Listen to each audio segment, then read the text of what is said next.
Assalamualaikum warahmatullahi wabarakatuh. Sejak adanya pernyataan Presiden tentang kedaruratan kesehatan masyarakat pada tanggal 31 Maret 2020, sangat menarik untuk kita analisis dari perspektif hukum konstitusi atas segala tindakan-tindakan pembatasan kegiatan masyarakat yang dilakukan sebelum dan sesudahnya. Sebenarnya dalam kajian hukum itu ada dua hukum yang dapat diberlakukan, yaitu hukum yang diberlakukan dalam kondisi normal dan hukum yang diberlakukan dalam kondisi darurat.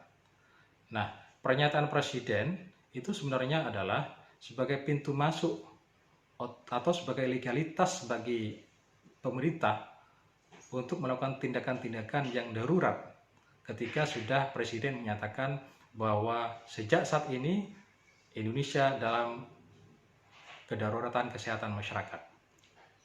Maka sejak itu pula lah kemudian pemerintah pusat, pemerintah daerah dapat melakukan pembatasan-pembatasan sebagaimana yang ditentukan dalam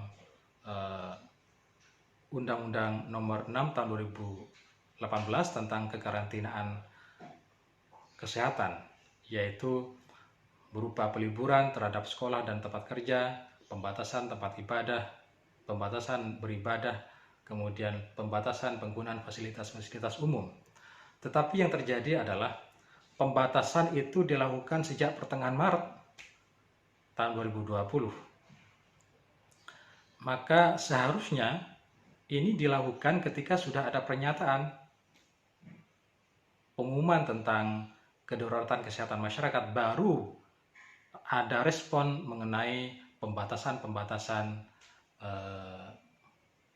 kegiatan masyarakat. Tapi yang terjadi adalah sudah pertengahan Maret telah dilakukan pembatasan-pembatasan kegiatan masyarakat sampai orang berjualan pun di restoran dibubarkan sekarang karena untuk menegakkan social distancing yang diperintahkan oleh Presiden Joko Widodo. Maka seharusnya Presiden Joko Widodo tidak ragu-ragu untuk menetapkan keadaan kedaruratan kesehatan masyarakat sejak tanggal 11 Maret 2020, sejak WHO menetapkan bahwa COVID-19 merupakan pandemi global. Maka sejak itu pula secara konstitusi sebenarnya sudah dibenarkan Presiden Joko Widodo mendeklar tentang kedaruratan kesehatan masyarakat sebagaimana ditentukan dalam Undang-Undang 6 tahun 2018. Karena kedaruratan itu karakteristik daripada darurat tidak harus bersifat aktual, tidak harus terjadi di Indonesia dan banyak korban yang meninggal akibat COVID-19.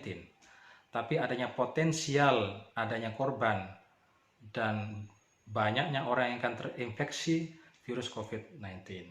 Oleh karena itu, seharusnya sejak tanggal 11 Maret 2020, Presiden Joko Widodo telah mendeklar bahwa Indonesia sekarang dalam kondisi kedaruratan kesehatan masyarakat. Sehingga sejak itu pula kemudian harus ada sebuah kebijakan-kebijakan yang diambil yang pilihannya menurut Undang-Undang 6 tahun 2018 ada dua, yaitu karantina dan PSBB atau pembatasan sosial dalam skala besar. Sebenarnya dalam Undang-Undang 6 2018 itu terdapat kelemahan. Seharusnya pemerintah pusat itu bisa mengambil alternatif antara satu maupun kedua-duanya, antara karantina maupun PSBB. Karantina bisa karantina wilayah, karantina rumah, dan karantina rumah sakit, ataupun PSBB. Dan seharusnya dalam kondisi darurat itu tidak memerlukan waktu yang lama, tidak memerlukan prosedur yang berbelit-belit sebagaimana diatur dalam Undang-Undang 6 2018 dan PP 21 tahun 2020. Karena untuk menetapkan PSBB misalnya, pembatasan sosial berskala besar, masih harus ada usulan dari pemerintah daerah, baik gubernur, bupati, maupun kota. Ini kalau masih ada prosedur yang panjang, harus ada usulan daripada pemerintah daerah. Ini kan karakteristik daripada hukum berlaku dalam kondisi normal, bukan dalam kondisi darurat, bukan state of emergency, bukan state not right, tapi kondisi-kondisi normal yang berlakukan. Seharusnya penetapan PSBB ataupun karantina pun itu tidak ada prosedur-prosedur yang berbelit-belit. Dalam hal penanganan COVID-19 sebagai kedaruratan kesehatan masyarakat, harusnya kewenangan itu ada di tangan Presiden sebagai the supreme eksekutif. Tidak kemudian menunggu usulan-usulan daripada pemerintah daerah. Sehingga apa akibatnya? Sampai sekarang pun sebenarnya belum ada daerah-daerah yang berstatus sebagai PSBB. Karena PSBB itu diusulkan dari pemerintah daerah, kemudian dikaji oleh Menteri Dalam Negeri berdasarkan pertimbangan daripada gugus tugas, baru kemudian ada penetapan. Seharusnya hukum yang berlaku dalam kondisi darurat atau emergency law, seharusnya tidak ada prosedur-prosedur yang panjang. Seharusnya penetapan PSBB itu langsung dari Presiden berdasarkan atas data-data yang telah dianalisis. Misalnya pada saat ini adalah yang dapat diberlakukan PSBB secara langsung oleh Presiden adalah DKI Jakarta, Jawa Timur, Bali, Jawa Barat, Banten. Itu sudah bisa ditetapkan sebagai PSBB. Dan sebenarnya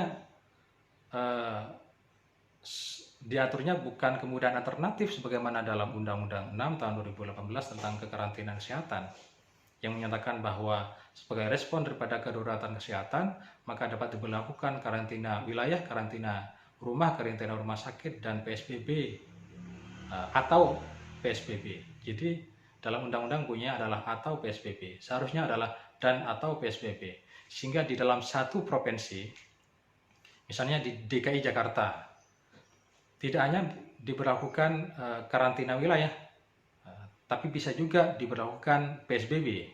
Misalnya di Kabupaten Kepulauan Seribu, bisa diberlakukan PSBB, tapi untuk di DKI Jakarta, baik Jakarta Timur, Jakarta Selatan, Jakarta Barat misalnya, Jakarta Pusat, diberlakukan karantina wilayah. Tapi untuk Kepulauan Seribu bisa diberlakukan PSBB. Sehingga alternatifnya banyak, bergantung kepada kondisi yang terjadi. Sehingga tidak saklek dalam menerapkan respon atas adanya kedaruratan kesehatan masyarakat. Kalau sekarang kan sangat aneh. Presiden menyatakan bahwa pilihannya adalah PSBB. Padahal kondisinya berbeda-beda. Berkaitan dengan wabahnya virus corona ini, COVID-19. Berbeda antara di Sulawesi, di Kalimantan, di Papua, di Maluku, di Jawa, dan lain sebagainya. Harusnya perlakuannya berbeda. Seharusnya Presiden melakukan analisis terhadap epidemiologi, kemudian sumber daya yang dimiliki, kemudian teknis operasional dan sebagainya untuk menjadi pertimbangan-pertimbangan ekonomi, sosial, budaya, dan keamanan.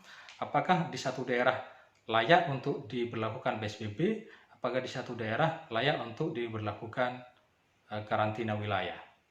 Harusnya itu adalah menjadi sebuah pilihan yang fleksibel tergantung pada kondisi, bukan kemudian saklek menentukan bahwa kita memilih PSBB dan berlaku untuk seluruh wilayah di Indonesia ini, seluruh daerah di Indonesia ini. Ini adalah tidak rasional menurut saya, tidak kondisional untuk menentukan bagaimana kondisi di wilayah-wilayah di Indonesia. Oleh karena itu, menurut saya tindakan yang dapat dilakukan Presiden adalah mengeluarkan Perpu tentang perubahan atas Undang-Undang Nomor 6 tahun 2018 tentang kekarantinaan masyarakat, kekarantinaan kesehatan, terhadap hal-hal yang membuat prosedur yang terlalu panjang itu seharusnya dirubah dengan Perpu itu. Dan seharusnya baik pilihannya adalah karantina maupun PSBB, penetapannya ada, penetapannya ada di tangan Presiden.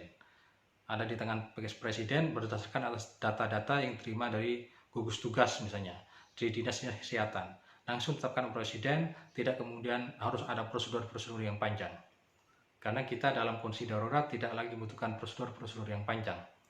Oleh karena itu, Presiden sebagai the supreme eksekutif itu harus menentukan dan menetapkan pernyataan kedaruratan kesehatan masyarakat diikuti dengan daerah-daerah mana saja yang dapat diberlakukan karantina daerah-daerah mana saja yang dapat dilakukan PSBB. Demikian statement dari saya. Terima kasih. Assalamualaikum warahmatullahi wabarakatuh.